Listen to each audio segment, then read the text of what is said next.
Hello hi everyone, welcome back to Alekhya's kitchen Indian recipes. ఈరోజు మనం చూస్తున్న రెసిపీ ఏంటంటే క్యాబేజ్ కంది పచ్చడి. ఫస్ట్ దానికి మనం క్యాబేజ్ ఇలా చిన్న చిన్న పీసెస్గా కట్ చేసుకొని పక్కన పెట్టుకోవాలి. నెక్స్ట్ ఇలాగ మనం ఒక బౌల్లో వాటర్ పెట్టుకొని పైన ఇలాగ మనం హోల్స్ ఉండే బౌల్ ఉంటుంది కదా, అందులో మనం ఈ క్యాబేజ్ని కట్ చేసుకున్న క్యాబేజ్ని యాడ్ చేసుకొని పైన ఒక లిడ్ పెట్టుకోవాలంటే మనం ఇది స్టీమ్ బాయిల్ చేస్తున్నాం అనమాట. వాటర్లో డైరెక్ట్గా యాడ్ చేయకుండా ఎప్పుడైనా ఏదైనా బాయిల్ చేసేటప్పుడు ఇట్లా స్టీమ్ బాయిల్ ట్రై చేయండి.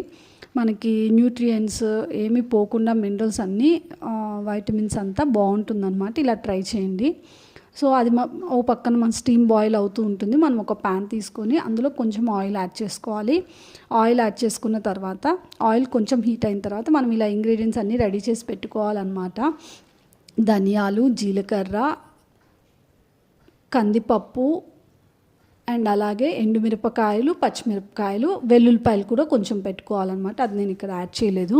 సో ఇవన్నీ రెడీ చేసి పెట్టుకొని కొంచెం కొంచెం క్వాంటిటీ యాడ్ చేసుకొని ఇది మనం ఆయిల్లో ఫ్రై చేసుకోవాలన్నమాట. ఈ ఆయిల్లో మనం ఫ్రై చేసుకున్నప్పుడు మంచి అరోమా వస్తుంది అనమాట. ధనియాలు అండ్ కందిపప్పు యాడ్ చేసి బాగా ఫ్రై చేస్తున్నాం కదా, ఒక 3 to 4 minutes వరకు మనం బాగా బాయిల్ చేసుకోవాలన్నమాట. ఫ్రై చేసుకోవాలి, మంచి అరోమా వస్తుంది అనమాట. తర్వాత మనం వెల్లుల్లిపాయలు యాడ్ చేసుకోవాలి. అవి కూడా బాగా ఫ్రై అవనివ్వాలన్నమాట. తప్పకుండా అలేఖ్యాస్ కిచెన్ ఇండియన్ రెసిపీస్ ఛానల్ని సబ్స్క్రైబ్ చేసుకోండి for more healthy recipes, quick recipes, traditional recipes, home style recipes అనమాట. తప్పకుండా మీరు అందరు ట్రై చేయాలి. అండ్ చూసారు కదా, ఇక్కడ మనకి క్యాబేజ్ బాయిల్ అయిపోయిందనమాట.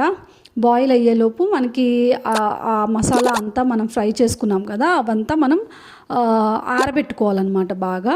తర్వాత మళ్ళీ సేమ్ ప్యాన్లో కొంచెం ఆయిల్ యాడ్ చేసుకొని ఈ బాయిల్ చేసుకున్న క్యాబేజ్ని కొంచెం ఫ్రై చేయాలి. జస్ట్ 1 to 2 minutes అంతే. ఇందులో కొంచెం పసుపు యాడ్ చేసుకొని ఫ్రై చేసుకోవాలి. ఎందుకంటే మనకి కొంచెం వాటర్ ఉంటుంది కాబట్టి ఆ వాటర్ అంతా పోయేంత వరకు ఒక 2 minutes అట్లా ఫ్రై చేసుకొని అది కూడా చల్లగా అవనివ్వాలన్నమాట. ఇప్పుడు మనం ఒక మిక్సీ జార్లో అన్ని స్పైసెస్ ఫ్రై చేసుకున్నాం కదా, అది కొంచెం చింతపండు యాడ్ చేసుకొని బాగా గ్రైండ్ చేసుకోవాలి. తర్వాత మనం క్యాబేజీని కూడా యాడ్ చేసుకొని సాల్ట్ చెక్ చేసుకొని టేస్ట్కి తగ్గట్టు కొంచెం కావాలనుకుంటే వాటర్ యాడ్ చేసుకోవచ్చు. నేను కొంచెం ఒక 1/2 glass వాటర్ యాడ్ చేసుకున్నాను అనమాట. అది బాగా గ్రైండ్ అవుతూ ఉండాలి. దీనికి మనం తాలింపు పెట్టుకోవాలన్నమాట. ఒక ప్యాన్లో ఆయిల్ పెట్టుకొని తాలింపు గింజలు అండ్ అలాగే కరివేపాకు కొంచెం ఫ్రై అవ్వనివ్వాలి. అయిన తర్వాత ఈ గ్రైండ్ చేసుకున్న పేస్ట్ని దాంట్లో యాడ్ చేసేసుకుంటే అంతే, క్యాబేజ్ కంది పచ్చడి రెడీ అయిపోతుంది. చపాతీకి, రైస్కి, అన్నిటికీ, పుల్కాకి చాలా చాలా టేస్టీగా ఉంటుంది.